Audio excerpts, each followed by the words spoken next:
வணக்கங்க.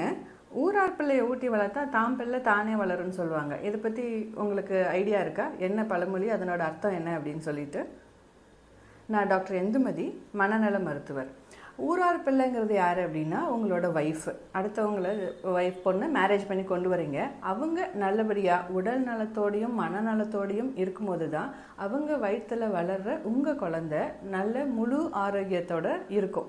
அதை பற்றி தான் நம்ம இப்போ பேச போகிறோம். ஏன் பேசுகிறோம் அப்படின்னு கேட்டிங்கன்னா, ஒவ்வொரு வருடமும் மே மாதம் முதல் வாரம் மகப்பேறு மனநல மருத்துவ விழிப்புணர்வு வாரமாக கொண்டாடப்படுது. Especially mental health awareness week. அதுலேயும் அந்த புதன்கிழமை, ஃபஸ்ட்டு புதன்கிழமை வந்து மெட்டர்னல் மென்டல் ஹெல்த் டே அப்படின்னு சொல்லி நம்ம செலிப்ரேட் பண்ணுறோம். ஏன் அப்படி செலிப்ரேட் பண்ணுறோம் அப்படின்னு சொல்லி கேட்டிங்கன்னா, 5ல் 1 மதருக்கு வந்து இந்த மாதிரியான மகப்பேறு காலத்தில் நிறைய மாற்றங்கள் ஏற்படுறதுனால அவங்களுக்கு வந்து மன அழுத்தம், மனப்பதட்டம், அந்த மாதிரியான பிரச்சனைகள் வரத்துக்கு வாய்ப்புகள் இருக்குது. ஆனால் அவங்க வந்து வெளியே சொல்கிறதில்ல. 70% மதர்ஸ் வந்து they are not revealing outside. அவங்களுக்குள்ளே வச்சுக்கிறாங்க. ஏன்னா இது வெளியே சொன்னால் தப்பாக நினச்சிப்பாங்களோ, இந்த காலத்தில் நம்ம சந்தோஷமாக தானே இருக்கணும், நம்ம இப்படி இருக்கோன்னு சொன்னால் நம்மளை தப்பாக நினச்சிப்பாங்க, இல்லை ட்ரீட்மெண்ட் எப்படி இருக்கும், இந்த மாதிரி நிறைய குழப்பங்கள். அம்மாவுக்கு மட்டும் இல்லைங்க, 10ல் 1 அப்பாவுக்கு கூட இந்த மாதிரியான டிப்ரெஷன் வரத்துக்கு வாய்ப்புகள் இருக்குது. ஆனால் அம்மாவும் அப்பாவும் முழு ஆரோக்கியத்தோடு இருக்கும்போது தான் குழந்தையும் முழு ஆரோக்கியத்தோடு இருக்கும்.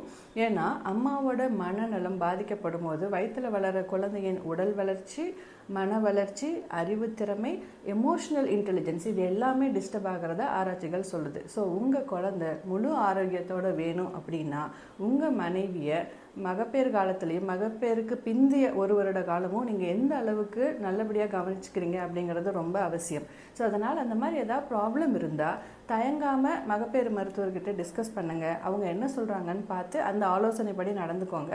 அதுக்கும் மேலே அவங்க ஏதாவது சைக்கியாட்ரிஸ்ட்டை பாருங்கள் அப்படின்னு சொல்லி ரெஃபர் பண்ணால் தாராளமாக கூட்டிகிட்டு வாங்க. இனிஷியல் பீரியடில் கவுன்சிலிங் மட்டுமே கூட போதுமானதாக இருக்கும். இல்லை அதுக்கும் மேலே தேவைப்பட்டால் இப்போ ரொம்ப பாதுகாப்பான மருந்துகள் எல்லாம் இருக்குது. அதனால் தயக்கம் வேண்டாம். ஸோ நல்லபடியாக உங்கள் ஒய்ஃபை பார்த்துக்கும் போது அந்த குழந்தை உங்களோட அடுத்த ஜெனரேஷன் நல்லபடியாக இருக்க வாய்ப்புகள் ரொம்ப அதிகம். தேங்க்யூ ஃபார் வாட்சிங். ஐ ஆம் டாக்டர் இந்துமதி, சைக்கியாட்ரிஸ்ட், மனநல மருத்துவர், கோயம்புத்தூர்.